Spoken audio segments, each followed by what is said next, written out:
udashinganye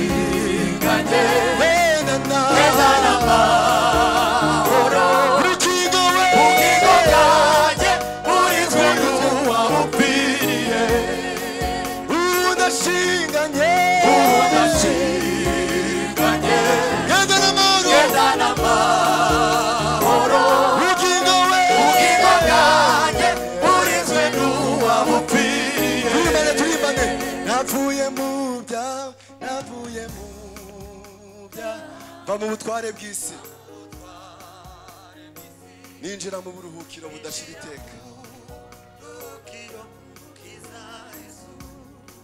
ubu ndashinganye genda n'amahoro ubugingo bwanje burinzwe n'uwabucunguye tubisubiremo ubu ndashinganye genda n'amahoro ubugingo bwanjye kongere tubisubiremo cyane cyane dusubiremo gutyo navuye mu byawe va mu butware bw'isi ninjira mu buruhukiro bw'umukiza Yesu haleluya haleluya kongere ubisubiremo navuye mu byawe va mu butware bw'isi injira we haleluya ubu turashinganye ubu ndashinganye genda n'amahoro ubugingo haleluya haleluya twese navuye mu byawe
haleluya haleluya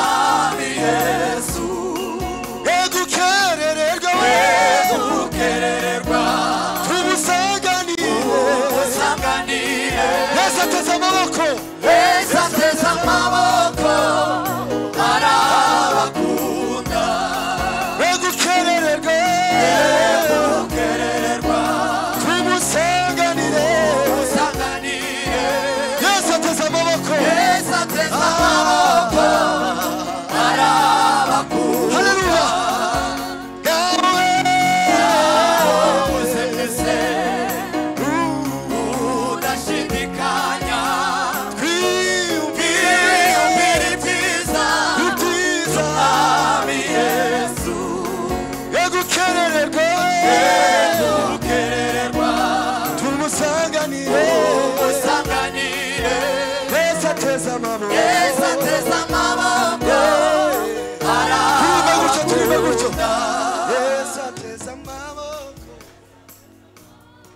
arabakunda. Zamura ibiganza byawe. Yesu ateze amaboko. Yesu ateze amaboko arabakunda. Bisubiremo. Yesu ateze amaboko. Maboko. Twiyumvire ibyiza by'umwami Yesu. Twiyumvire ibyiza by'umwami Yesu. Twiyumvire ibyiza. Twiyumvire ibyiza by'umwami Yesu. Yesu ateze amaboko aradukunda.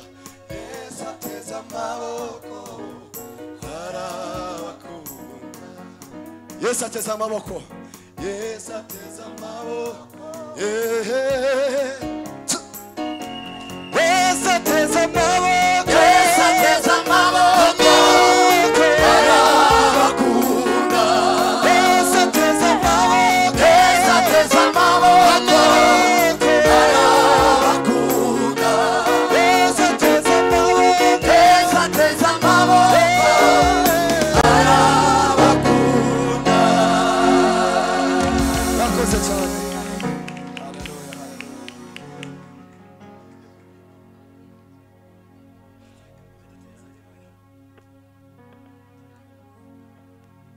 Hallelujah. Bwana Yesu asifiwe. Twa Imana icyubahiro iteraniro. Hallelujah. Hallelujah. Turavuze ngo Yesu aradukunda bene data bihebuje. Yabyerekanye ku musaraba ubwo yatwitangiraga. Sigaye numva abantu bakirenza igitambo cya Kristo ku musaraba ngo umurimo yari ari gukora ngo ntiyawurangije. Yaramaze iminsi 3 ari gukonsoma umujinya w'Imana. Amen. Jambona kuntu iyo umuntu afite amakosa, afite ibyaha, yibye leta cyangwa yaringanyije abandi bantu, ahunga agahunga akajya kure cyane. Amen. Ahunga kugira ngo adahanirwe ibyaha yakoze. Ariko Yesu yemeye kwitanga ahanirwe ibyaha atakoze. Amen. Mutekereze urwo rukundo. Utekereze we kuntu utinya guhanirwa amakosa yawe wakoze, ariko utekereze umuntu aje guhanirwa amakosa yawe atakoze. Amen. Ukavuga ngo uwo murimo yari ari gukora ngo ntiyawurangije. Umwanditsi w'Abayeburayo yaravuze ngo nta kindi gitambo azahongera abatizera nta gihari. Amen. Duhe Imana icyubahiro. Abaha agaciro icyo Yesu yakoze cyanditse ku nkingi z'imitima yabo. Hallelujah. Hallelujah. Amen. Hallelujah.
ya milele.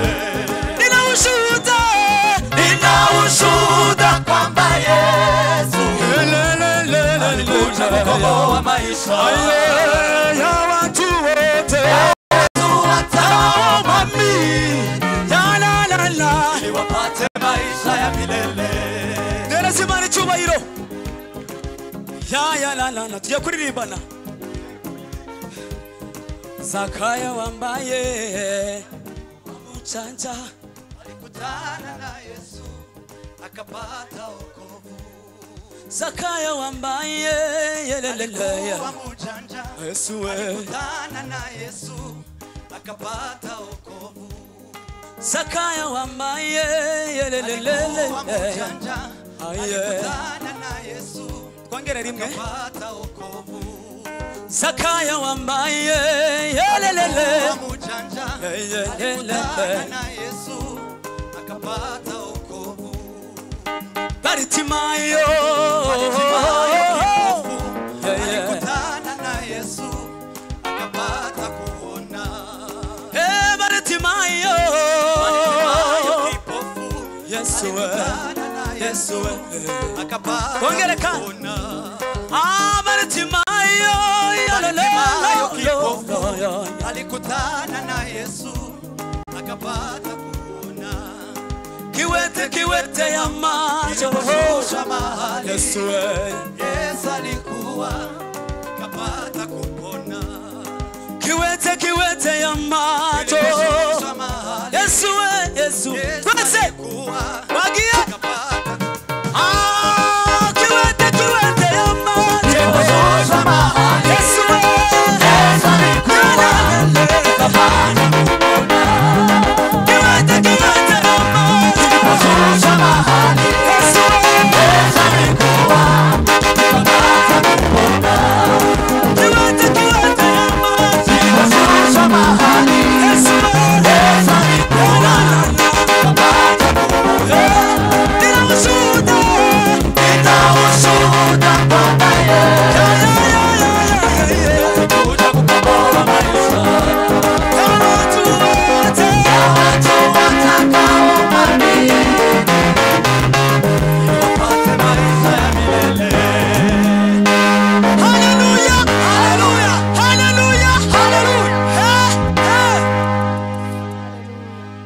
Imana icyubahiro.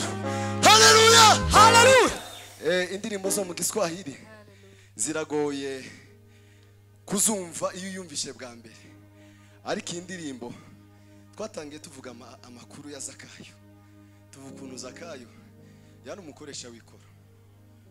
Ariko yari umuriganya, ibyo bintu byabikoraga neza. Yaribaga, ariko ngo amare guhura na Yesu.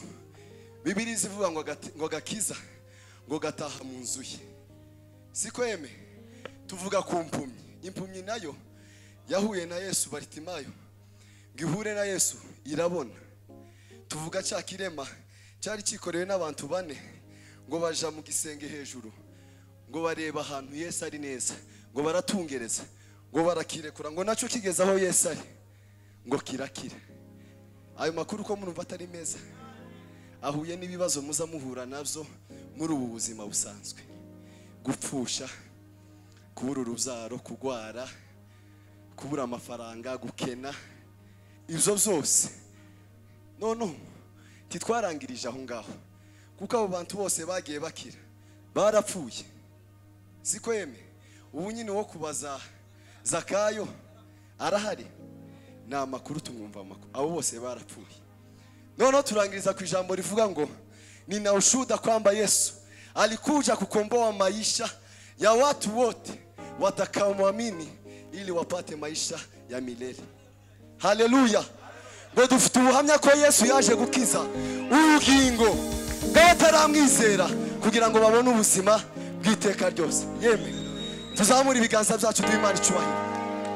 Haleluya, haleluya. None turirimbe gutyo ngo nina ushuhuda kwamba Yesu alikuja kukomboa maisha ya watu wote, ya watu watakaomwamini ili wapate maisha ya milele.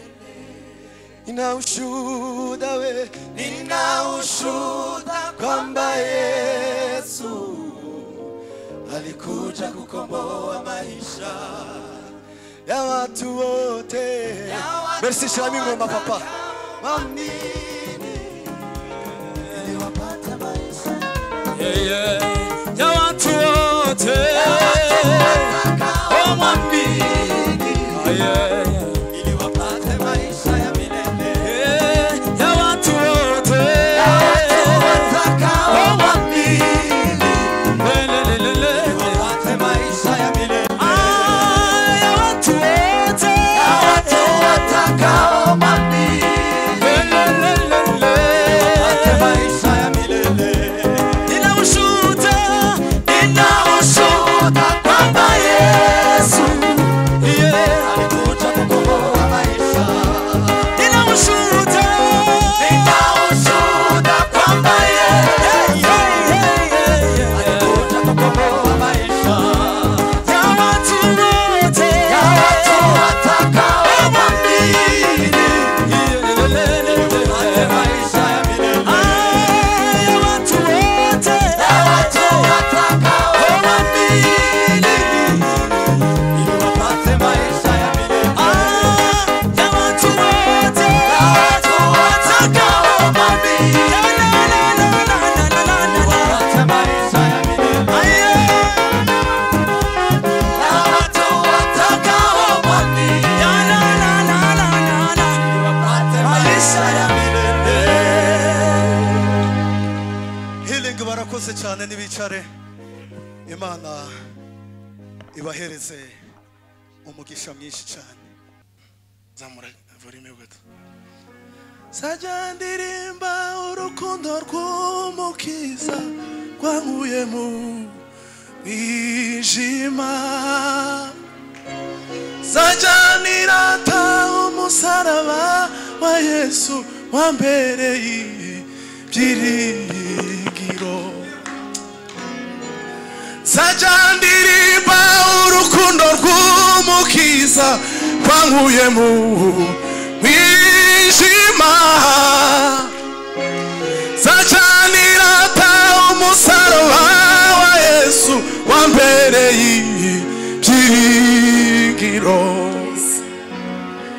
Sajya ndirimba urukundo rw'umukiza rwankuye mu mwijima.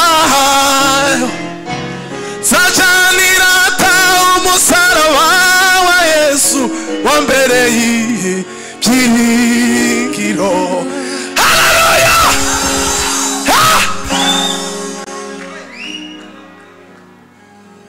Nanjye ndi mubo yanyuzeho mbabaye, angirira ibambe n'urukundo, aranyomora arangiza yishura imyenda yanjye. Nanjye ndi mubo yanyuzeho mbabaye, angirira ibambe n'urukundo, aranyomora arangiza yishura imyenda yanjye. Nanjye ndi mubo yanyuzeho mbabaye, angirira ibambe n'urukundo, aranyomora arangiza yishura imyenda yanjye. Tuzamura ibiganza ntere haleluya. Haleluya! Ha! Asha mukonga pa.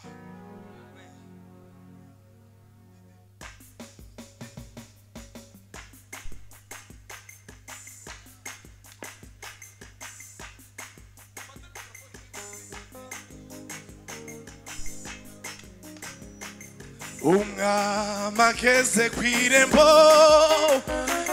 abambwe ku musaraba,